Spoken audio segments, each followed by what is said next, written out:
পর্তুগালের এই ওয়ার্ল্ড কাপে ভালো করতে হয়, তাহলে অবশ্য টিমটাকে ব্রুনো ফার্নান্দেজের অ্যারাউন্ডে বিল্ড করতে হবে, নট নেসেসারিলি রোনালদো। কোয়ার্টার ফাইনালে পসিবিলিটি আছে মেসি রোনালদোর শেষ ক্ল্যাশ দেখার। আপনি একদম নিউট্রাল পয়েন্ট অফ ভিউ থেকে ওই ম্যাচে কোন দলকে এগিয়ে রাখবেন এবং ইন্ডিভিজুয়ালি মেসি রোনালদো কাকে এগিয়ে রাখবেন ওই ম্যাচের জন্য? এই ওয়ার্ল্ড কাপেও যে সবাই ওই মেসিকে ঘিরে মেসিকে জিতানোর যে আকাঙ্ক্ষা সেটা নিয়ে খেলে, বাট আমার কাছে লাগে যে পর্তুগাল ডিয়েগো জতা যে নাই, তার জন্য আসলে এইবার আরো বেশি করে চাবে যে তারা জিতুক। Brazil coach Carlo Ancelotti. আমার উইক পয়েন্টটা আসলে ওই জায়গায়, ভিনিসিয়াসও না নেইমারও না, কোচ কার্লো আনচেলত্তি। আমি যেহেতু রিয়াল মাদ্রিদ সাপোর্ট করি সেই হিসাবে কোচ কার্লো আনচেলত্তিকে আমি অনেক বছর দেখছি, কয়েক ধাপে দেখছি। কার্লো আনচেলত্তি খুবই প্র্যাগম্যাটিক একজন কোচ। 2026 বিশ্বকাপ শুরু হচ্ছে রাতেই, তার আগে শেষ প্রস্তুতি ম্যাচে পর্তুগাল ফিরল জয় নিয়ে। তবে রোনালদোর পারফরমেন্স ভক্তদের জন্য একটু হতাশাজনক। সব বিষয়ে আলাপ করবো। আমার সঙ্গে আছেন তানভীর মাহি। তানভীর মাহি, আপনাকে 71 স্টুডিওতে স্বাগত জানাচ্ছি। Thank you so much. অবশেষে যারা ফুটবল ফলো করে, যারা ফুটবল ভালোবাসে, তাদের জন্য রাত শুরু হচ্ছে। কতটা এক্সাইটেড? এই ওয়ার্ল্ড কাপটা আসলে অনেক বেশি স্পেশাল, কারণ এটা একটা জেনারেশনাল ডিফারেন্সের ওয়ার্ল্ড কাপ আমার কাছে লাগে। কারণ মেসি, রোনালদো, নেইমার, মডরিচ এই ওয়ার্ল্ড কাপে চলে যাচ্ছে, আবার এই ওয়ার্ল্ড কাপে ওই ব্যাটনটা হাতে চলে যাচ্ছে এমবাপ্পে, হালান্ড এইসব প্লেয়ারদের, যারা কিনা গোয়িং ফরওয়ার্ড ওয়ার্ল্ড কাপটা ক্যারি অন করবে। আচ্ছা, আপনি রোনালদো ফ্যান? অ্যাবসলিউটলি। যদি বলি শেষ দুই প্রিপারেশন ম্যাচে রোনালদোর পারফরমেন্সে আপনি কতটা সন্তুষ্ট? আমার কাছে লাগে যেহেতু প্রিপারেশন ম্যাচ ছিল, সেই হিসাবে মানে কোচের অনেক কিছুরই দেখার ছিল, সেই হিসাবে আমি এই ম্যাচ থেকে জাজ করবো না অফকোর্স, কিন্তু of course we could have done a lot better. আচ্ছা, একটা জিনিস বলা হয় যে মানে এখন যে এই এজে রোনালদো আসলে টিমকে লিড করার মতো এইজ না, বাট আলটিমেটলি কি রোনালদোকে কি টিমকে টানতে হবে কিনা, মানে যদি বলি প্রিপারেশন ম্যাচের পারফরমেন্স দেখেও? আমার কাছে লাগে যদি পর্তুগালের এই ওয়ার্ল্ড কাপে ভালো করতে হয়, তাহলে অবশ্য টিমটাকে ব্রুনো ফার্নান্দেজের অ্যারাউন্ডে বিল্ড করতে হবে, নট নেসেসারিলি রোনালদো। কারণ রোনালদো তখনই গোল করতে পারবে যখন ব্রুনো ওকে সাপোর্ট দিবে, আমার কাছে এটা লাগে। আচ্ছা, একটা জিনিস বলা হয় যে পর্তুগাল টিমের মধ্যে রোনালদো এবং ব্রুনোর মধ্যে একটা ক্ল্যাশ আছে। আমরা তো আসলে এত দূর থেকে এটা বুঝতে পারি না, তারপরেও আপনারা যেহেতু রোনালদোকে একটু বেশি ফলো করেন, আপনাদের কাছে ওইটা আসলে কি মনে হয় নিউজগুলো দেখে? আমার কাছে লাগে যে নিউজে তো আসলে অনেক কিছুই আসে, বাট তারা তো এক ড্রেসিং রুম শেয়ার করতে পারতো না, একসাথে এতদিন খেলতে পারতো না। এটা প্রবাবলি তাদের থার্ড ওয়ার্ল্ড কাপ একসাথে। তো সেই হিসাবে নিউজে অনেক কিছু আসার পরও আমার কাছে লাগে যে ওই সিনার্জি, ওই বন্ডটা আছে যে they can play together for so long.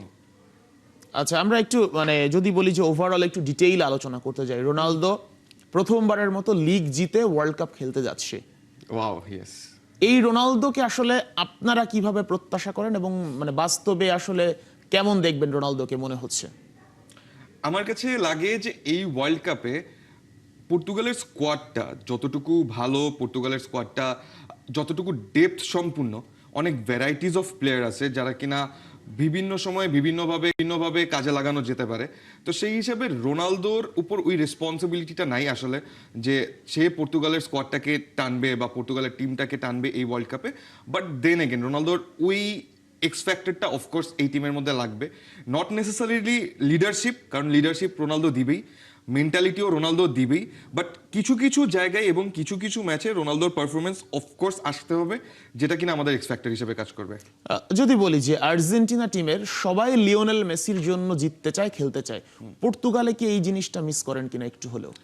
আমার কাছে লাগে যে পর্তুগালের এই জিনিসটা অফকোর্স আর্জেন্টিনাকে আমরা যেভাবে দেখেছি 2022 ওয়ার্ল্ড কাপে, ইভেন এই ওয়ার্ল্ড কাপেও যে সবাই ওই মেসিকে ঘিরে মেসিকে জিতানোর যে আকাঙ্ক্ষা সেটা নিয়ে খেলে, বাট আমার কাছে লাগে যে পর্তুগাল ডিয়েগো জতা যে নাই, তার জন্য আসলে এইবার আরো বেশি করে চাবে যে তারা জিতুক।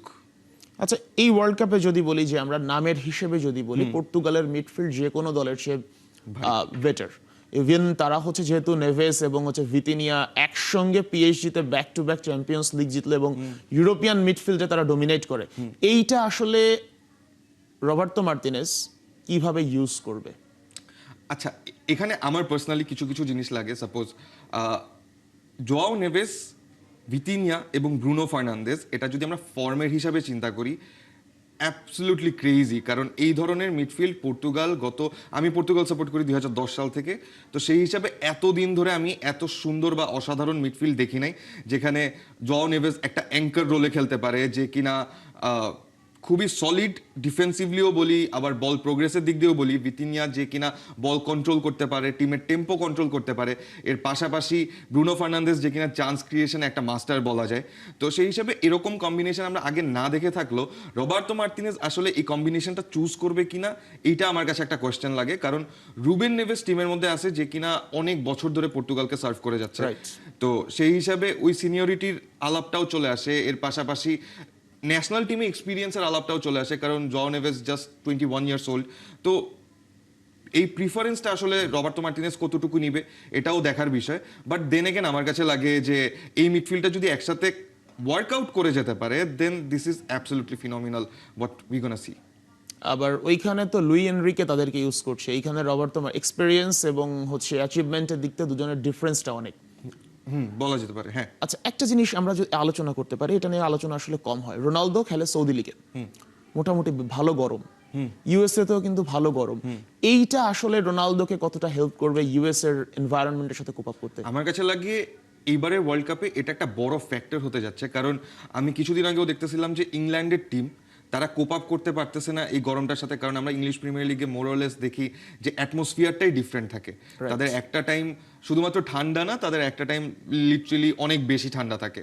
তো সেই হিসাবে রোনালদো যেহেতু অনগোয়িং রেগুলার এই অ্যাটমসফিয়ারে খেলা থাকে, যেখানে তার হিট কনজামশনটা বেশি, আমার কাছে লাগে যে ইউএসএতে লঞ্জিটিভিটির দিক থেকে, সাপোজ 90 মিনিটস খেলার দিক থেকে বা এই এক্সেলারেশনটার দিক থেকে রোনালদো একটু হলেও সাপোর্টটা পাবে, কারণ অ্যাডাপ্ট করে ফেলছে গরম। আবার মেসি তো ইউএসএ আছে, কোয়ার্টার ফাইনালে পসিবিলিটি আছে মেসি রোনালদোর শেষ ক্ল্যাশ দেখার।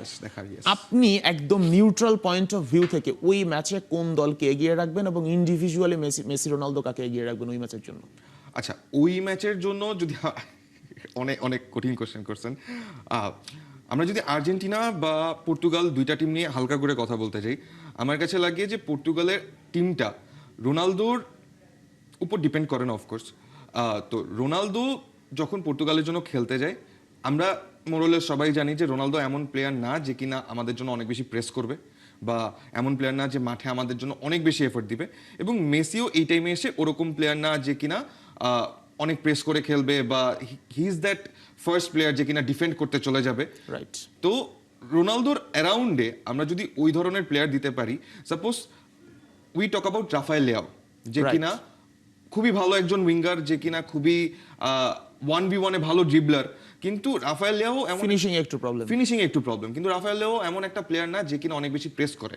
তো রোনালদোর এই যে মিস আউট যে জিনিসটা, প্রেস করতে পারে না, সেইটাতে যদি এরকম প্লেয়ার রোনালদোর সাথে আমরা কোপ আপ করাইতে পারি যে কিনা রোনালদোর হয়েও প্রেস করবে, সাপোজ মেসির জন্য যেমন ডিপল থাকে, মেসির জন্য যেরকম ডিপলকে আমরা দেখতে পারি, তো সেই হিসাবে রোনালদোর জন্য যখন আমরা গতকালকের ম্যাচেও দেখতে পারছি, পেদ্রো নেতো হচ্ছে গিয়ে যত খারাপ প্লেয়ারই হোক না কেন, he is a good player, ভালো প্লেয়ার, কিন্তু সে যেরকমই হোক না কেন, সাপোজ আমি কম্পেয়ার করতে গেলে পেদ্রো নেতো প্রিফার করবো নাকি রাফায়েলেও প্রিফার করবো, কারণ ওর ওই গেম চেঞ্জিং ফ্যাক্টরটা থাকে, প্রোফাইলটা, স্পিড ভালো, ড্রিবলিং ভালো, এটা থাকে।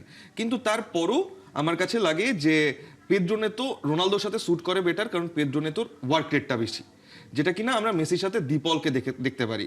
মেসি যেরকম ফুটবল এখন খেলে আসতেছে, অফকোর্স মেসির ফ্লেয়ার দিয়ে ফুটবল খেলে, বাট দেন এগেন আমরা পারেদেসকে যে দেখতে পারি বা দীপলকে যে দেখতে পারি, ওরা আর্জেন্টিনার সেট আপে এই জন্যই হচ্ছে গিয়ে ওয়ার্কআউট করে যাচ্ছে এখনো, কারণ মেসির ওই যে মিস আউটগুলা, সাপোজ প্রেসিং এর দিক থেকে হোক বা একটু ডিফেন্সিভ ওয়েতে হোক, সেগুলা ওরা কভার আপ করে ফেলতে পারে। মেসি তো এটা আগে থেকেও ছিল যে মানে ইয়াং মেসিও এত প্রেস করতো না, কারণ ও কভার আপ করে ফেলতো। ওর যখন ওর পায়ে বল যেত, ও অসাধারণ এমন কিছু আমাদেরকে দেখাই দিত যেটা কিনা ফুটবলই আগে দেখে নাই।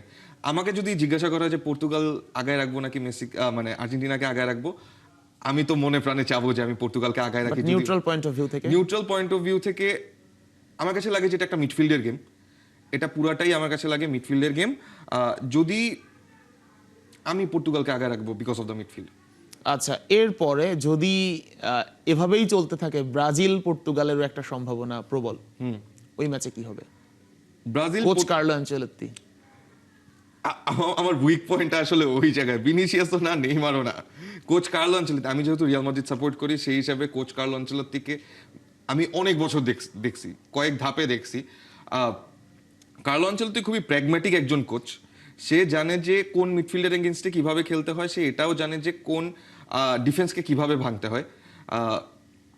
অনেকখানি ডিপেন্ড করে যে ব্রাজিলিয়ান প্লেয়ারদের ফর্মটা কীরকম যাচ্ছে। কারণ প্রস্তুতি ম্যাচে আমার কাছে যেরকম লেগেছে যে এনরিক ভালো পারফরমেন্স দেখাইছে, বাট আমি রাফিনিয়া বলি বা মাথিউস কুনা বলি, যারা কিনা এই সিজনে ভালো শোকেস করতেছিল, বার্সার রাফিনিয়া আমরা ব্রাজিলের রাফিনিয়া এক দেখিনি। তো সেই হিসাবে যদি ক্রুশাল প্লেয়ারদের এই ধরনের মিস আউট হয়ে যায়, যে তারা ভালো পারফর্ম করতে পারতেছে না, তখন আমার কাছে লাগে যে Portugal can do the staff. আচ্ছা, এই ওয়ার্ল্ড কাপটা যেহেতু আজকেই শুরু হচ্ছে, এই ওয়ার্ল্ড কাপের মধ্যে বিগত আসরগুলো যেগুলো দেখেছেন, ডিফারেন্সটা কেমন দেখবেন? আমি যদি বলি কম্পিটিশন, ইনজুরি চান্সেস এবং হচ্ছে ওভারঅল সব কিছু নিয়ে। আমার কাছে লাগে যে এই ওয়ার্ল্ড কাপটা আসলে অনেক ভাস্ট। কারণ আমরা যেখানে আগে ওয়ার্ল্ড কাপে 64টা ম্যাচ প্রবাবলি দেখতাম, এখন দাপ করে 40টা ম্যাচ বেড়ে গেছে। তো সেই হিসাবে চিন্তা করতে গেলে দিস ইজ হিউজ।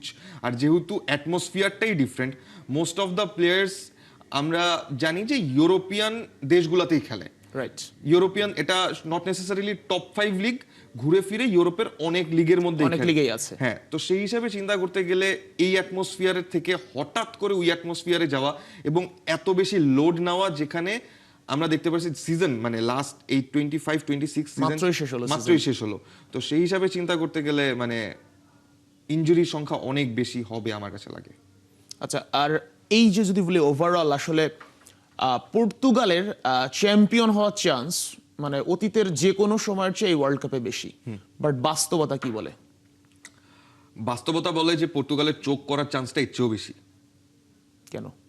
কারণ যেহেতু এই ধরনের সিচুয়েশনগুলা, এই ধরনের সাপোজ নকআউট সিচুয়েশন, পর্তুগাল এত হেভি প্রেসারে, কারণ মোরলেস আমরা সবাই প্রেডিক্ট করে ফেলছি যে পর্তুগালের নকআউটে অপোনেন্ট কে হইতে পারে যদি হিসাব অনুযায়ী যায়। আর্জেন্টিনা কোয়ার্টার ফাইনালে পড়বে, গোয়িং ফরওয়ার্ড ব্রাজিল পড়তে পারে যদি আর্জেন্টিনাকে পার করে ফেলতে পারে। তো এই আলাদা এক্সপেকটেশনটা, এই দুইটা দলের চ্যাম্পিয়ন হওয়ার অভ্যাস আছে একাধিকবার। এক্স্যাক্টলি। তো সেই হিসাবে ওই জিনিসটা চলে আসতেই পারে। আর আর্জেন্টিনা এখন তো খুব ভালো একটা রানে আছে, তারা 2বার কোপা জিতছে, ওয়ার্ল্ড কাপ জিতছে, এবং লাস্ট ম্যাচটাও যদি আপনি দেখেন, মেসি খুবই ভালো, মানে রেগুলার প্লেয়ারদের ছাড়াও তাদের ছন্দ অনেক ভালো, খুবই ভালো। ভ্যালেন্টিন বার্কো যে প্লেয়ারটা, অ্যামেজিং প্লেয়ার। নিকো পাজের কথা বলতে যাই, অ্যামেজিং প্লেয়ার। মানে আমারই ভালো লাগছে যে ভালো ফুটবল খেলতেছে, খুবই অসাধারণ। ইভেন যারা গত ওয়ার্ল্ড কাপ জিতেছে তাদেরকে বেঞ্চ করে দিচ্ছে। হ্যাঁ, মানে আমি দেখি না যে রদ্রিগো দে পল এইবারের ওয়ার্ল্ড কাপে স্টার্টার হইতে যেতেছে, কারণ এত ভালো প্লেয়ার তাদের অলরেডি চলে আসছে। তো সেই হিসাবে চিন্তা করতে গেলে পর্তুগালকে নিয়ে আমি হোপফুল তো অফকোর্স, কারণ টিমটা আসলে এত ভালো team Portugal through out the time কখনোই ছিল না। এরকম ইনফর্ম মিডফিল্ডও ছিল না। কোয়ালিটির কথা বলতে গেলে অফকোর্স ফুলব্যাকরাও ভালো। তো সব জায়গায় প্লেয়ার আছে, বাট দেন এগেন মানে যেহেতু ওই অভ্যাসটা নাই, ওই নার্ভ কন্ট্রোলের ব্যাপারটা আসলে কতটুকু ভালো খেলে কতটুকু খারাপ খেলে ওইটার চেয়েও বড় জিনিস।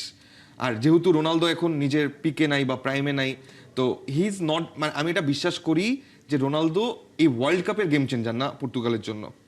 রোনালদো হয়তো কিছু কিছু গেমের মধ্যে গেম চেঞ্জার হইতে যাইতেছে, বাট ওই গেমগুলো আসলে ক্রুশাল হইতে যাচ্ছে। উইক পয়েন্ট নিয়ে কথা বলি আপনাদের, সেটা হচ্ছে রোনালদো এখন পর্যন্ত 5টা ওয়ার্ল্ড কাপ খেলছে, এটা 6 নম্বর ওয়ার্ল্ড কাপ, 8বার নকআউট স্টেজ খেলছে, একটা গোলও নাই, অ্যাসিস্টও নাই। এইটা রোনালদো নার্ভে কাজ করবে কিনা যখন নকআউটে যাবে রোনালদো? মানে as a human being of course আমার কাছে লাগে যে রোনালদো ওই প্রেশারটা ডিল কিভাবে করবে that he better knows, but আমার কাছে লাগে যে এই জিনিসটা আসলে ইফেক্ট ফেলতে পারে। আমি চাবো যে না ফেলুক, কারণ রোনালদোকে আমি যেভাবে আইডিয়ালাইজ করে আসছি বা রোনালদোকে আমরা সবাই যেভাবে দেখে আসছি that he is a mentality monster, তা আমি চাই যে ফাইনাল শোকেসটা যাতে এই ওয়ার্ল্ড কাপে হয় that he is an absolute monster. Thank you Tanvir Mahi. আমরা আসলে রোনালদোকে নিয়ে আলোচনা করা উচিত, সেই আলোচনাই করলাম, এবং নিশ্চয়ই পর্তুগালের জন্য শুভকামনা থাকবে। Thank you so much. Thank you.